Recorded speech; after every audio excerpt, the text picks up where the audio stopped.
Hello नमस्कार साथियों, मैं अंशुल अग्रवाल आप सभी का स्वागत करता हूं आपके अपने digital platform Anshul study point में। तो आज की वीडियो बहुत ही खास होने वाली है, जो कि सीईटी एग्ज़ाम पेपर देकर आए स्टूडेंट हैं उनके लिए मैं सॉल्यूशंस लेकर आया हूं, जिसमें कि ये वीडियो है मैथ रीजनिंग के सॉल्यूशंस की है और शिफ्ट वाइज आपको सॉल्यूशंस मिलेगा इस यूट्यूब चैनल पर। आप बस चैनल को सब्सक्राइब करके रखिए, Anshul study point YouTube channel है, इसको सब्सक्राइब कीजिए और बेल आइकन को प्रेस करके रखिए, जिससे कि आपको वीडियो का नोटिफिकेशन है वो तुरंत अवेलेबल हो सके। जो भी वीडियो आपको कहीं अपडेट में आती है, अपडेट में डाली जाती है, वो सारी वीडियो आप तक पहुंच सके। तो आज मैं आपको सॉल्यूशंस लेकर आ रहा हूं 28/9/2024 जो शिफ्ट थर्ड में पेपर हुआ था। मैं बात कर रहा हूं शिफ्ट थर्ड की, जो कि मॉर्निंग शिफ्ट में पेपर था 28 तारीख को। उसका मैथ और रीजनिंग के क्वेश्चंस का सॉल्यूशंस मैं इस वीडियो में बताने वाला हूं और आगे नेक्स्ट वीडियो में हम अदर सब्जेक्ट पर भी चर्चा करेंगे और साथ ही अदर शिफ्ट के भी आपको वीडियो है वो अवेलेबल करवा दी जाएंगी। मैं डायरेक्ट आपको ऑप्शंस पर टिक नहीं करूंगा, मैं उसका सॉल्यूशंस भी बताऊंगा और कुछ ऐसी अपडेट होती हैं जिनको कि यूट्यूब पर वीडियो बनाना है वो पॉसिबल नहीं हो पाता है। तो हमारे Anshul study point Telegram group, कौन सा टेलीग्राम ग्रुप है, इसको आप स्कैन कीजिए और स्कैन कर ज्वाइन कर लीजिए, या फिर आप सर्च करेंगे टेलीग्राम पर तो अंशुल स्टडी पॉइंट ये वाले चैनल को आप क्या कर लीजिएगा, ज्वाइन कर लीजिएगा। ज्वाइन करने से आपको ये बेनिफिट होगा कि हर तरह की अपडेट, जो भी कॉम्पिटिशन से एग्ज़ाम से रिलेटेड अपडेट होगी वो सबसे पहले इस टेलीग्राम ग्रुप पर आपको अवेलेबल करवा दी जाती हैं। और साथ ही इंपॉर्टेंट क्वेश्चंस की मैं बात करूं, जो भी इंपॉर्टेंट क्वेश्चंस होते हैं वो इस टेलीग्राम ग्रुप पर डाले जाते हैं, जो कि आपकी तैयारी को बहुत ही बेहतरीन बनाते हैं। और जो मैंने कहा था कि सीईटी में क्वेश्चंस छपेंगे, वो क्वेश्चंस एज इट इज़ छपे भी हैं। जो मैंने बात करूं, मैं चाहे वर्तमान पदाधिकारियों की क्लास मैंने ली थी तो उसमें मैंने बता दिया था कि एक क्वेश्चन हर शिफ्ट में आपको देखने को मिलेगा और एज इट इज़ ऐसा ही हुआ है। आपको चाहे मैं बात करूँ राजेंद्र प्रसाद जी महाधिवक्ता की या फिर मधुकर गुप्ता जी आयुक्त की, तो ये सभी क्वेश्चंस हैं आपको हर शिफ्ट में देखने को मिले हैं। ठीक है, अब हम डायरेक्ट बात करें आज के सॉल्यूशंस पर बात कर रहे हैं हम। ठीक है, तो जो भी मैथ के क्वेश्चंस इस पेपर में आए हैं, तो पेपर जो कि आपको दिख रहा है, ठीक है, इसमें हम बात करें तो आपको फोर्थ क्वेश्चन दिख रहा है। ठीक है, फोर्थ क्वेश्चन है जो कि, और सीईटी अगर आप सीनियर सेकेंडरी जो कि 22, 23, 24 अक्टूबर को होने वाली एग्जाम है, उसके लिए आप चैनल के साथ में जुड़े रहिए। आपको बहुत क्वेश्चंस एज इट इज़ देखने को मिलेंगे, यहाँ तक कि संख्याएं भी चेंज नहीं होती हैं, कई बार ऐसे क्वेश्चंस आपको देखने को मिले हैं। ठीक है, तो अब हम क्या करेंगे, इसका सॉल्यूशंस करेंगे। तो हम बात करते हैं, एक बल्लेबाज अपनी 17वीं पारी में 90 का स्कोर करता है। ठीक है, और उसका औसत कितना बढ़ जाता है, 3, यानी कि +3 इंक्रीज हुआ है औसत में, और 7वीं पारी के बाद उसका औसत ज्ञात कीजिए। यानी कि नया एवरेज हमसे पूछा है, न्यू एवरेज, और इसकी फुल क्लास हम बात करें, मैंने एज इट इज़ इसी YouTube channel Anshul study point पर पढ़ाया हुआ है, बिल्कुल टॉपिक वाइज, और बहुत ही कम समय में क्वेश्चंस का आंसर कैसे निकाले ये सब बताया हुआ है, तो वहाँ जाकर आप देख लीजिएगा। ठीक है, अब इसका सॉल्यूशंस करते हैं। तो 17वीं पारी में उसने क्या है, 3 स्कोर बढ़ जाता है, और एवरेज बढ़ने का मतलब क्या होता है कि सभी पारियों में क्या होना, इंक्रीज़ होना। तो यहाँ से हम क्या करेंगे, जो एक्स्ट्रा रन हैं वो कितने हो जाएंगे, सभी पारियों में कितने रन बढ़े हैं, कितने रन बढ़ेंगे, 70 को 3 से मल्टीप्लाई करेंगे, कितने आ जाता है, 51। तो 51 जो रन हैं वो क्या हुए हैं, इंक्रीज़ हुए हैं सभी। टोटल की हम बात करें तो 17वीं पारी में कितने रन बनाए हैं उसने, 90 रन बनाए हैं, उसमें से हम कर देंगे 51 को माइनस, तो ये जो निकल कर आया है 39, ये हमारा हो जाता है ओल्ड एवरेज। क्या आ जाता है, ओल्ड एवरेज पारियों का जो औसत है पुराना वो आ जाता है। लेकिन हमसे पूछा है कि 17वीं पारी के बाद का औसत क्या है, तो 17वीं पारी के बाद का औसत के लिए हम क्या करेंगे, 39 में करेंगे +3, तो ये कितना आ जाता है, 42 हमारा क्या हो जाता है, आंसर हो जाता है। क्या हो जाता है, 42 हमारा क्या हो जाता है, आंसर हो जाता है। ए इसका आंसर होगा, राइट आंसर। तो हम सॉल्यूशंस करते जाएंगे, मैं आपको ये नहीं कि ऑप्शन पर टिक कर बता दूं कि इसका आंसर 42 होगा, हम सॉल्यूशंस करेंगे और ये मैं आपको बताऊंगा कि कितना ईजी वे में ये पेपर था। कई स्टूडेंट का कहना था, जो लगभग हम बात करें कि चारों शिफ्ट के कंप्लीट हो चुके हैं एग्ज़ाम, उनमें कुछ स्टूडेंटों का कहना है कि थर्ड शिफ्ट का पेपर क्या आया था, थोड़ा टफ आया था। इसीलिए मैंने फर्स्ट वीडियो थर्ड पेपर की ही बनाई है, शिफ्ट थर्ड की बनाई है, इसीलिए क्योंकि, और मेरे को लगता नहीं है इतना, अब ये बिल्कुल ईजी क्वेश्चन है क्योंकि मैंने पढ़ाया हुआ है, एज इट इज़ छपा है, तो मेरे लिए तो बहुत ही ईजी क्वेश्चन है और स्टूडेंटों को मैंने बताया हुआ भी है। ठीक है, अब हम चलते हैं नेक्स्ट क्वेश्चन की तरफ। ठीक है। तो आपको नेक्स्ट क्वेश्चन दिख रहा है कि श्रीधर और हुसैन के आय का अनुपात कितना है, 7:4 है, और व्यय का अनुपात है 2:1, और 10,000 की वह क्या करते हैं, बचत करते हैं, और श्रीधर का व्यय पूछा है हमसे। तो अब हमें क्या करना है, मैं आपको बिल्कुल एक अच्छा तरीका बताता हूँ, उस तरीके से आपको क्या करना है, सॉल्यूशंस करना है। इसको हम मान लेते हैं धल, ये क्या हो जाता है, हुसैन। ठीक है, यहाँ हम लिखेंगे इनकम, यहाँ लिखेंगे हम जो व्यय खर्च किया है वो, और बचत। वैसे अगर आप इसको x और y मानकर करोगे तो बहुत टाइम लग जाएगा इस क्वेश्चन को करने में, बट आप अगर अनुपात समानुपात वाले टॉपिक को पढ़िए, मेरी क्लासेज हैं इसी YouTube channel Anshul study point पर, वहाँ देखिए, बहुत ही आपको अच्छा बेनिफिट होगा और आप मात्र बहुत कम टाइम में क्वेश्चंस कर सकोगे। ठीक है, SSC CGL जैसे क्वेश्चंस भी उसमें पुटअप किए हैं, पुराने पेपर्स के क्वेश्चंस भी उसमें हैं। ठीक है, तो इनकम की बात करें तो इनकम का रेशो क्या है, 7:4, क्या है, 7:4 रेशो है, और हम बात करें व्यय का अनुपात है 2:1 है। ठीक है, और बचत कर रहे हैं 10,000 की, दोनों ही 10-10 हज़ार की क्या कर रहे हैं, बचत कर रहे हैं।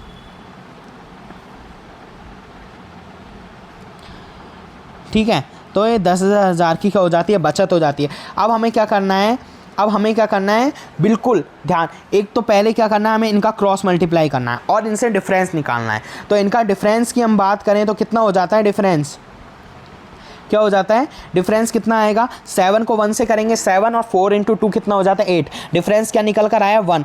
अब मैंने क्या कहा था, 1 को हम कर देंगे x से मल्टीप्लाई और लिख देंगे = में। ठीक है, अब हमें क्या करना है, अगर हमें जो भी पूछा है, क्या पूछा है, इस पर फोकस करना है। क्या पूछा है कि अगर हमसे क्या पूछा है कि श्रीधर का व्यय, अगर व्यय में से कोई भी क्वेश्चन पूछा है तो हमें क्या करना है, हमें क्रॉस मल्टीप्लाई करना है इन दोनों का। क्या करेंगे, इन दोनों का क्रॉस मल्टीप्लाई। और अगर हमसे इनकम का पूछा होता तो हम क्या करते, व्यय को इससे क्रॉस मल्टीप्लाई। तो यहाँ हम करेंगे 7 को 10,000 से कितना आ जाता है, 70,000, और 4 को 10 से कितना है, 40,000। तो दोनों का डिफरेंस है वो निकल कर आ रहा है हमारे पास में, कितना आ रहा है, 30। कितना निकल कर आ रहा है, 30,000। तो ये 30,000 क्या हो जाती है, x की वैल्यू हो जाती है। और ये कौन सा x की वैल्यू, क्योंकि हमको व्यय चाहिए इसीलिए हमने व्यय निकाला है, जो खर्चा हुआ है वो। तो क्या हो जाता है कि व्यय की वैल्यू आई है। अब हमसे पूछा है श्रीधर का व्यय, श्रीधर का व्यय कितना है, 2 है। तो 2 को से क्या कर देंगे, इसको मल्टीप्लाई कर देंगे, और मल्टीप्लाई करने पर आंसर कितना आ जाता है, 60,000। तो ये 60,000 हमारा आंसर हो जाता है। और अगर आपने x और y से अगर आप क्वेश्चन को करोगे तो बहुत ही लेंथी क्वेश्चन हो जाता है, तो इसीलिए हमें क्या है, डायरेक्ट करना है। ठीक है, आगे नेक्स्ट चलते हैं हम। बिल्कुल मैं सॉल्यूशंस बता रहा हूँ, इसलिए जल्दी हम इसको क्या करेंगे, कंप्लीट करेंगे। ठीक है, ये शिफ्ट का मैथ रीजनिंग का सॉल्यूशन है, और ये टेलीग्राम ग्रुप को ज़रूर ज्वाइन कर लीजिए, जिससे कि हर तरह की अपडेट आपको मिल जाए। और CET 12th लेवल कि जो भी स्टूडेंट तैयारी कर रहा है उसके लिए तो बहुत ही अच्छा है कि इसको ज्वाइन कर ले, जिससे कि क्या हो, उसको पता चल जाए कि किस तरीके के क्वेश्चन हैं वो एग्ज़ाम में आते हैं। ठीक है, अब हम नेक्स्ट चलते हैं, जो भी नेक्स्ट मैथ रीजनिंग का क्वेश्चन आए हैं। मैथ रीजनिंग का क्वेश्चंस यहाँ हमको देखने को मिला है, यहाँ मैं बात करूँ, ये रहा क्वेश्चन, 31 क्वेश्चन है। तो 31 में क्या कहा गया है, आप देखिए, डायरेक्ट क्या करेंगे, 2 और 6 की, और 8 and 6, यहाँ कॉम्बिनेशन देखिए, 8 को 6 से मल्टीप्लाई करने पर कितना आता है, 48, और 2 को 6 से मल्टीप्लाई करने पर आता है 12। इन दोनों को माइनस कर देंगे, क्या आ जाता है, 36। तो एज इट इज़ ऐसा आया हुआ है। इसी प्रकार 8 को 7 से मल्टीप्लाई करेंगे, कितना आ जाता है, 56, माइनस 2 को 5 से 10, क्या हो जाता है, 46। तो हमने क्या कर लिया, इसको कोड को डिकोड कर लिया है। तो यहाँ से क्या आएगा, 7 को 10 से मल्टीप्लाई करेंगे, क्या हो जाता है, 70, और माइनस करेंगे हम 4 से 6 को मल्टीप्लाई, 24। तो आंसर हमारा आता है 46। क्या आ जाता है, 46। तो 46 हमारा क्या हो जाता है, आंसर हो जाता है। ठीक है, ये क्वेश्चन समझ में आया होगा, बहुत ईजी क्वेश्चन है। ठीक है, रीजनिंग का ये क्वेश्चन था। अब हम आगे नेक्स्ट बात करें तो 32 क्वेश्चन भी आपको देखने को मिल रहा है रीजनिंग का। ठीक है, क्या लिखा हुआ है, KQJT है। इनका क्या लिखा हुआ है, इनको एक तरीके से ये बता रखा है, Q का अर्थ मतलब प्लस है और J का हमको मानना है मल्टीप्लाई। इस तरीके से करना है। हम क्या करेंगे, एज इट इज़ हमने 30 लिख दिया है। K की जगह हमें क्या मानना है, भाग का चिन्ह, तो भाग हम लिख देंगे, और कितना करेंगे, डिवाइड का 2। ठीक है, Q की जगह हमें क्या मानना है, प्लस मानना है, तो प्लस लिख देंगे, क्या कर देंगे, 3 कर देंगे। फिर उसके बाद में J की जगह क्या लिखा हुआ है, मल्टीप्लाई लिखा हुआ है, 6 कर देंगे। T की जगह माइनस है, ये 5 कर देंगे। अब इसका सॉल्यूशंस करना है। यहाँ क्या लगेगा, बोर्ड मास का नियम, जो कि आप बहुत अच्छी तरीके से जानते हो, बोर्ड मास का नियम। ठीक है, तो यहाँ क्या करेंगे, ये 2 का डिवाइड करेंगे तो क्या हो जाता है, 15, ये प्लस एज इट इज़, 6 को 3 से मल्टीप्लाई करेंगे 18, माइनस का क्या आ जाता है 5, और इसका सॉल्यूशंस करने पर कितना आ जाता है 15 + 13 यानी कि 28 हमारा क्या हो जाता है आंसर हो जाता है। ठीक है, ए इसमें आंसर हो जाएगा करेक्ट। समझ में आ रहा होगा बिल्कुल। और कोई भी डाउट होता है तो आपको कमेंट कीजिए, आप उसका आंसर आपको दे दिया जाएगा। और आपके कितने नंबर आ रहे हैं, आपके कितने नंबर सीईटी पेपर में आ रहे हैं और कौन सी शिफ्ट है, ये ज़रूर लिखकर कमेंट करें। ठीक है, अब हम बात करते हैं और इसके बाद में हमारे सामने जो क्वेश्चंस हैं वो कौन सा क्वेश्चन है, 31, 32 हो गया। इसके बाद में हमको देखने को मिलेगा ये जीके के क्वेश्चंस हैं। तो यहाँ हम बात करें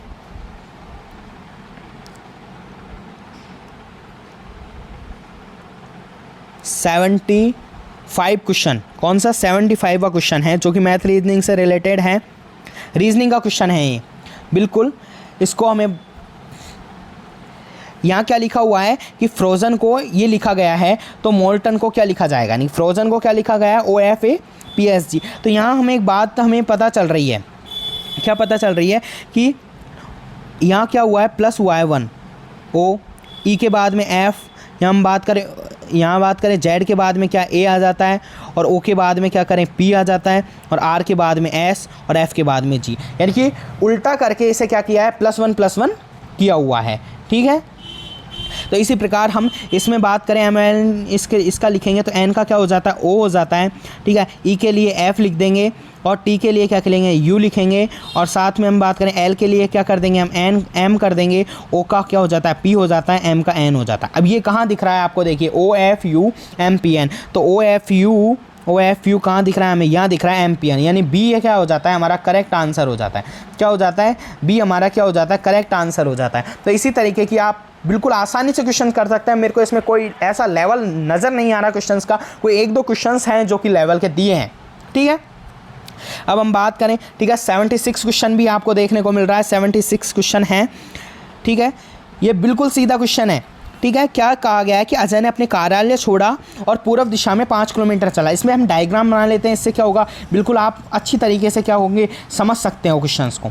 ठीक है, ये ऑफिस है, कार्यालय छोड़कर पूर्व दिशा में, पूर्व इधर होता है, 5 किलोमीटर चला है। ठीक है, उसके बाद में बाईं तरफ मुड़ा तो अजय का बाईं तरफ क्या है लेफ़्ट साइड इधर है, वो 12 किलोमीटर चल दिया, कितना 12 किलोमीटर। उसके बाद में हम बात करें तो क्या कहा गया, राकेश कोई अन्य कैंडिडेट आ गया जो कि कार्यालय में काम करता है, उसने कार्यालय छोड़ा और पश्चिम दिशा में चला। वो क्या इसके अपोजिट चला है, क्या चला है, ठीक है हम इसको चेंज कर लेते हैं कलर को, अपोजिट क्या आ जाता है 5 किलोमीटर चला है।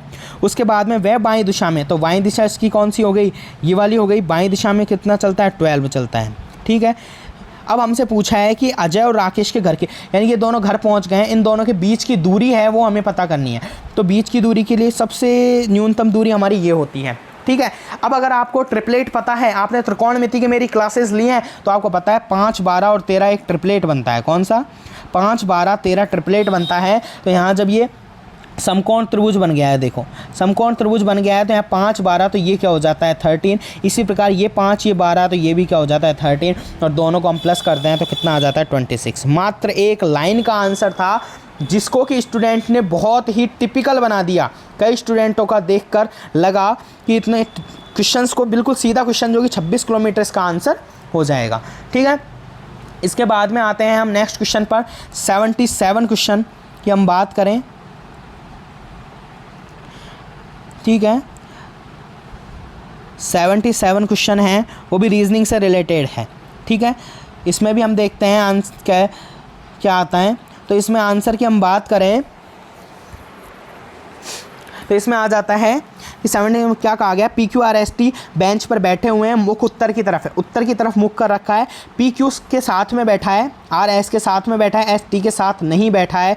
T जो बेंच के बाएं सिरे पर है, तो एक हमें पता चल गया कि T तो क्या आएगा बाएं सिरे पर आएगा। ठीक है, उसके बाद में R दाएं से दूसरे स्थान पर है, और हम बात करें R कहाँ है दाएं से दूसरे स्थान में, यानी कि यहाँ हम बात कर लेते हैं 5 टोटल हैं, और यहाँ पर भी कोई ना कोई कैंडिडेट आएगा, और इसके बीच में कितने आएंगे 2 कैंडिडेट आएंगे। ठीक है, अब क्या गया है R के साथ में S बैठा हुआ है।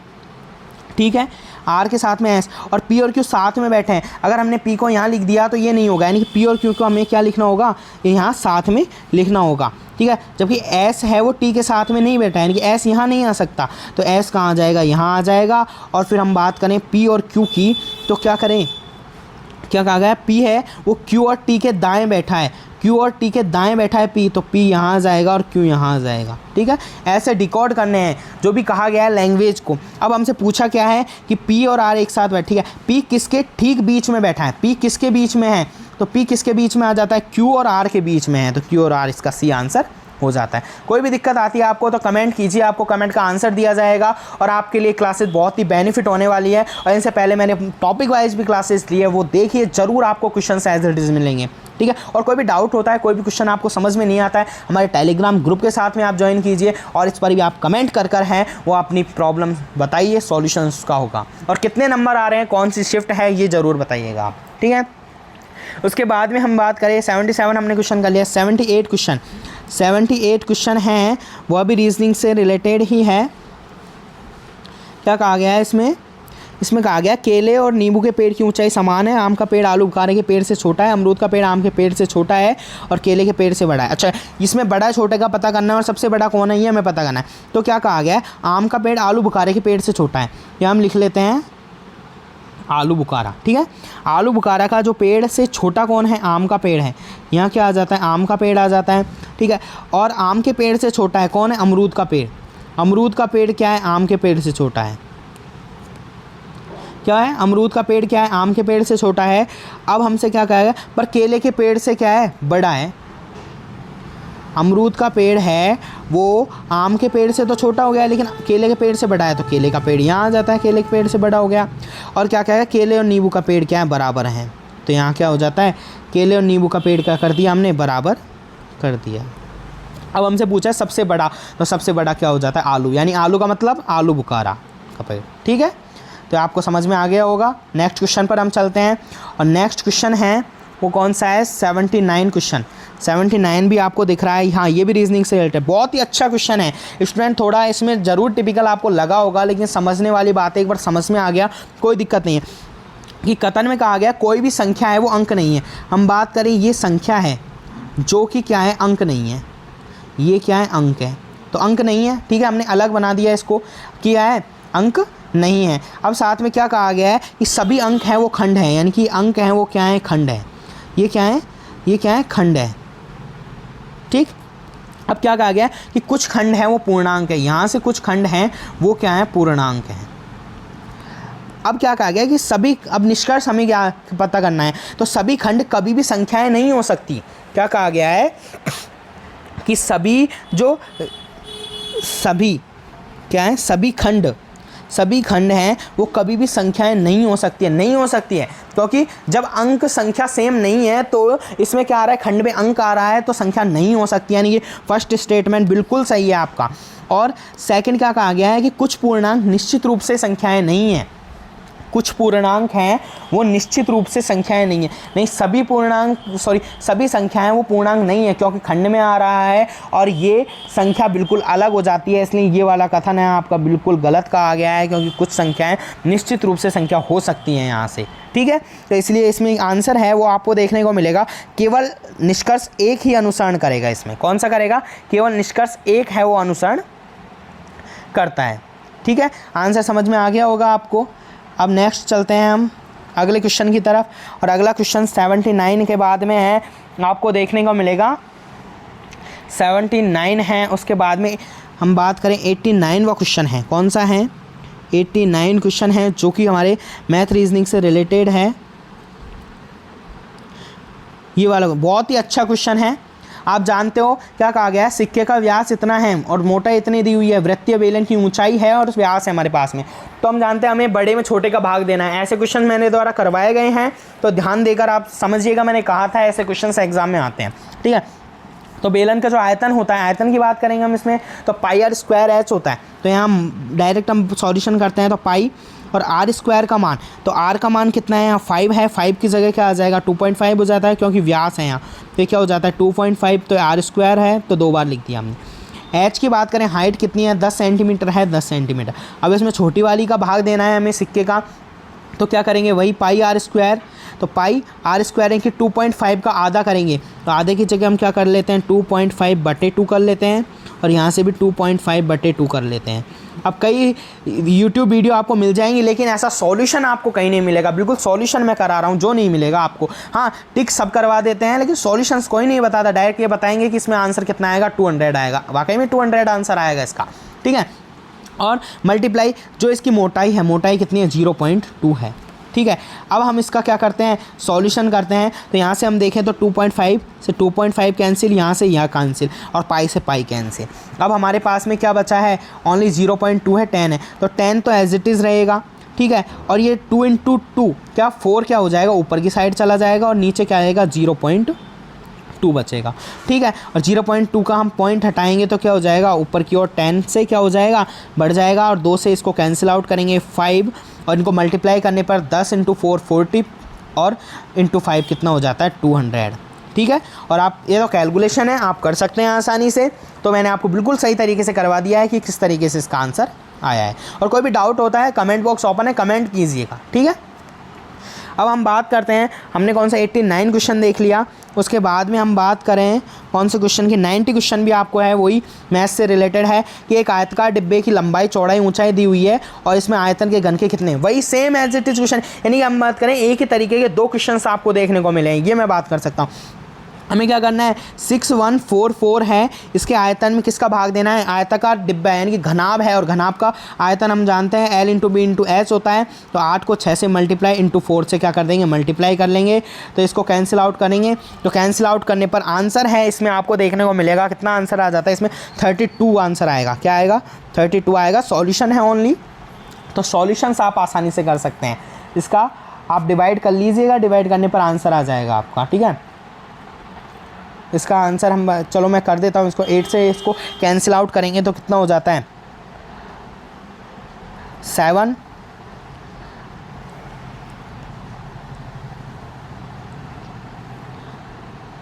6 और 8, ठीक है। उसके बाद में 24 से फिर 24 का डिवाइड करेंगे तो 24 का 3 72, और कितना है 4 48, क्या हो जाता है, 32 आपका आंसर हो जाता है, ठीक है। अब नेक्स्ट क्वेश्चन पर चलते हैं, और नेक्स्ट क्वेश्चन है 91। बहुत ही सीधा क्वेश्चन, क्या कहा है, रीजनिंग का क्वेश्चन है कि 9 × 6, 9 × 6 क्या हो जाता है, 9 × 6 क्या हो जाता है, 9 × 6 मत कीजिए, इसमें 9 को प्लस कीजिए, 6 से कितना आ जाता है, 15, और 15 का हम मल्टीप्लाई 2 कर देंगे तो 30 आ जाता है। इसी प्रकार 5 को 4 में प्लस कीजिए, कितना आ जाता है, 5 को 4 प्लस करने पर 9 का जो दुगना होता है वो 18 हो जाता है। इसी प्रकार 9 और 2 11, 11 का दुगना 22, लेकिन इसमें 7 और 4 11, 11 का दुगना 22 आना चाहिए था, इसलिए ये क्या हो जाता है, बिल्कुल अलग हो जाता है। यही हमारा क्या है, आंसर, ठीक है। 91 समझ में आ गया। 92 की हम बात करें तो 92 क्वेश्चन में क्या कहा गया है, इनमें से जो अक्षरों में व्यवस्थित कीजिए और भिन्न शब्द हमें पता करना है। तो यहाँ से हमें देखना है ए वाले में क्या बन रहा है, ए वाले में बन रहा है फ्राइडे, FRIDAY, फ्राइडे बन रहा है। और सेकंड की हम बात करें तो ट्यूसडे बन रहा है, TUESDAY। और हम बात करें डी में क्या बन रहा है, सी में हॉलीडे, HOLIDAY, हॉलीडे बन रहा है, HOLIDAY, ठीक है। और यहाँ बन रहा है मंडे, MONDAY। तो ये तीनों तो क्या है, सप्ताह के नाम हैं। आप जानते हो मंडे, ट्यूसडे, वेडनेसडे उसमें से आ गए, लेकिन हॉलीडे बिल्कुल भिन्न हो गया। तो यही हमें पता करना था, आंसर क्या आएगा, सी। लेकिन इसमें आंसर देखो क्या है, बस यही स्टूडेंट के लिए सबसे बड़ा गलती का माहौल होता है, यहाँ स्टूडेंट सबसे बड़ी गलती करता है। तो यहाँ क्या करना है, सी आंसर करना है। हॉलीडे हमारे लिए आंसर होना चाहिए, तो हॉलीडे कौन से में आ रहा है, डी ऑप्शन में। तो ऑप्शन डी हमारा क्या होगा, राइट आंसर होगा, ठीक है। समझ में आ गया। कोई भी डाउट होता है तो आप कमेंट कर सकते हैं आंसर। अब हम बात करते हैं हम बात करें 93। बहुत ही अच्छा क्वेश्चन है। क्या कहा गया है, सी ए और बी की माता हैं। तो हम जैसे कि मैंने बताया हुआ है आपको कैसे करना है, तो सी ए और बी की माता हैं, तो सी क्या हो जाती है, माता हो जाती हैं। और किसकी हो जाती है, ए और बी की। ए और बी का हमें पता नहीं है जेंडर, ठीक है। अब क्या कहा गया है, यदि डी बी का पति है, बी का जो पति है वो कौन है, बी का पति है डी, तो इसको कर देते हैं बॉक्स में बंद, और ये क्या हो जाती है, गोले में बंद, क्योंकि क्या हो जाती है, ये हो जाती है फीमेल, ये है मेल। और अब पूछा है सी का डी से संबंध, यानी इनका संबंध देखा, तो इसकी क्या है, ये बेटी, और बेटी का पति यानी कि इसका क्या है, दामाद। लेकिन हमसे संबंध क्या पूछा है, सी का डी से, यानी कि इसका संबंध इससे बताना है। तो क्या होगा, यानी कि पत्नी की माताजी क्या लगेगी, इसकी सास लगेंगी, सास। ये रिश्ता तो मतलब बहुत हम बात करें आसानी से समझ में आने वाला रिश्ता है, ठीक है। अब हम बात करें 93 क्वेश्चन आप हो गए हैं। उसके बाद में हम बात करें कौन सा क्वेश्चन है मैथ रीजनिंग का। मैथ रीजनिंग का क्वेश्चन आता है आपका 97, ठीक है। 97 क्वेश्चन है आपका ये वाला माउस वाला। और ऐसा ही क्वेश्चन है ना देखने को मिला था फर्स्ट शिफ्ट में 27 तारीख को जो फर्स्ट शिफ्ट थी उसमें भी, मगर वहाँ कैट के साथ में आया था। और यहाँ क्या है, यह माउस क्या है KPSCT है, इसके भी साथ है। हमको क्या है डिकोड करना है बस इसको, ठीक है। अब यहाँ हमें देखना है कि प्लस हुआ है या माइनस हुआ है, जो भी है वो चीज़ें हमें क्या देखनी है, यहाँ देखनी है। तो क्या करना है, ये माउस है तो यहाँ क्या हुआ KLM यानी +2 हुआ है और O के बाद में +1 यहाँ हुआ है, यहाँ +1 है या -2 है। तो इस तरीके से U का हम बात करें STU वही +2 यानी कि -2 + 1 -2 + 1 है। ये आपका क्या चलेगा, यही सीक्वेंस चलेगा। तो यहाँ हम बात करेंगे इसका आंसर हो जाता है, हम L की हम बात करें तो L से पहले आ जाता है J यानी कि J, यानी ये दोनों ऑप्शन कैंसिल आउट हो गए, J बचा। तो और I के बाद में क्या करना है J, यानी सीधा सा आंसर हो गया। दो ही देखने पर हमें पता चल जाए, -2 किया L का तो J आ जाता है, I का +1 तो J आ जाता है, ठीक है। ये 97 में आंसर हो गया, क्या हो जाता है C आंसर आपका राइट आंसर है, ठीक है। 97 के बाद में हम बात करें 98वां क्वेश्चन है। हाँ बहुत ही अच्छा क्वेश्चन है, कितना सीधा है। ये तो आँखों को क्या कर रहा है, आँखों से गोली मारे वाला क्वेश्चन एक तरीके से देखने को मिल रहा है। इसमें देखो इधर फर्स्ट वाले में आप देखोगे तो आँखें क्या हैं राइट साइड में हैं, जबकि इधर क्या है लेफ़्ट साइड में है, और यहाँ क्या है बॉटम है। अब हमें क्या करना है, अप करना है, बिल्कुल सीधा। तो अप कहाँ हो रही है, यहाँ क्या है, यहाँ तो कुछ अलग ही नज़ारा दिख रहा है, यहाँ अलग ही नज़ारा है, ये कुछ अलग ही है। तो यहाँ क्या है C आपका क्या हो जाएगा, राइट आंसर हो जाएगा। तो कौन सा C आपका बिल्कुल राइट आंसर हो जाएगा। बिल्कुल सीधा क्वेश्चन था, कोई ज़्यादा टिपिकल क्वेश्चन है, लेने की कोई भी इसमें वो नहीं थी, ठीक है। अब हम बात करें कौन सा क्वेश्चन हो जाता है 98 के बाद में आपको देखने को मिलेगा 114 क्वेश्चन। कौन सा 114 क्वेश्चन है यह मैथ का, मैथ रीजनिंग। अच्छा दोनों कॉम्बिनेशन ही कर दिया इसमें क्वेश्चन में। तो क्या किया है, मैथ रीजनिंग दोनों का ही क्या कर दिया, कॉम्बिनेशन कर दिया। क्या कहा गया है इसमें कि हमें क्या लिखना है, MA की जगह लिखना है N, तो अक्षरों का कितने प्रतिशत की कमी आ जाएगी। अब यहाँ हमें देखना है मैथमेटिकल में MA कितनी बार आया है। MA एक तो यहाँ आया है और एक यहाँ आया है, यानी कि 2 बार हमें N लिखेंगे इस जगह। तो ये टोटल पहले ये देखो कि मैथमेटिकल में कितने शब्द हैं, 1 2 3 4 5 6 7 8 9 10 11 12, तो टोटल तो कितने हो जाते हैं, 12 हो जाते हैं, ठीक है।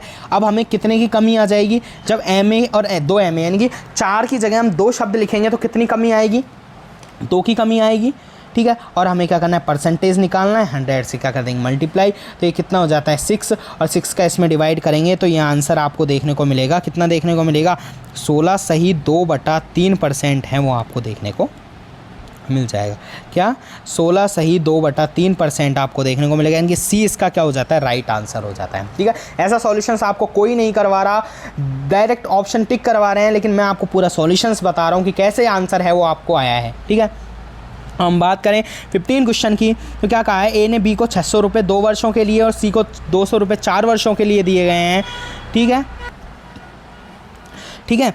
तो दोनों ने उसे कुल 100 रुपये ब्याज हुए, यानी कि टोटल ब्याज है उसको साधारण ब्याज। मैंने इतनी अच्छी तरीके से प्लेलिस्ट पर वीडियो डाली हुई है, प्लेलिस्ट बनी हुई है, पूरी साधारण ब्याज समझाया हुआ है। हमें कुछ नहीं करना, मूलधन कितना दिया हुआ है 600, ठीक है, 600 मूलधन है। और हम बात करें क्या करेंगे, 600 क्या है मूलधन है, ठीक है, 600 क्या हो जाता है मूलधन हो जाता है, ठीक है, 600 मूलधन हो गया। मल्टीप्लाई हम बात करें तो क्या हो जाता है, हम बात करें दर की, तो दर हमें क्या करनी है, ज्ञात करनी है, इसलिए x मान लेते हैं। और टाइम कितना है 2 वर्ष के लिए, ठीक है, अपॉन में 100 प्लस, क्योंकि दोनों से ब्याज टोटल 100 रुपये है ना, इसलिए C का भी करना पड़ेगा। तो 200 रुपये लिए हैं और 200 रुपये हैं, वही दर हमें ज्ञात करनी है। x टाइम कितना है, इसमें टाइम है 4 वर्ष, देखो लिखा हुआ है 4 वर्ष, अपॉन में 100। अब इसके कैंसिल आउट कर लें और बराबर में क्या आ जाएगा 100, क्योंकि ये दोनों ब्याज टोटल कितना मिल रहा है 100 मिल रहा है, ठीक है। अब हम क्या करेंगे कैंसिल आउट, तो यहाँ से डबल जीरो से ये दोनों जीरो कैंसिल, ये 2 जीरो से ये 2 जीरो कैंसिल, ठीक है। तो कितना x हो जाता है 6 × 2 यानी कि 12x, प्लस में 4 × 2 यानी कि 8x, ठीक है, बराबर में 100 आ जाता है तो ये कितना हो जाता है 20x इज इक्वल टू में 100, और यहाँ से हम बात करें तो x की वैल्यू कितनी आ जाती है 5 आ जाती है, यानी 5% हमारा क्या हो जाती है दर हो जाती है। आंसर बिल्कुल सीधा क्वेश्चन है, इससे सीधा क्या क्वेश्चन होगा। और अगर आपने ऐसा साधारण ब्याज परसेंटेज की मेरी क्लासेज ले ली तो ये आपके लिए चुटकियों वाला काम होने वाला है, ठीक है।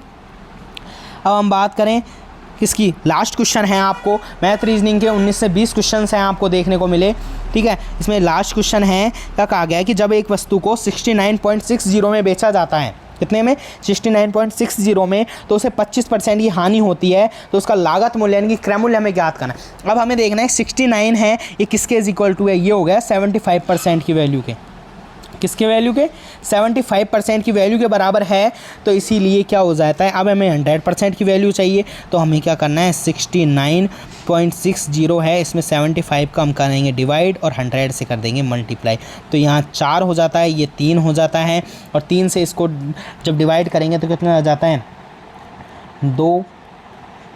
3.20। अब इनटू क्या करना है 4 करना है हमें, तो 4 करेंगे तो आंसर है वो लगभग हमको देखने को मिलेगा, कितना देखने को मिलेगा 08.92, यानी कि 92.80 हमारा आंसर आएगा। बी आंसर आपको देखने को मिलेगा, ठीक है।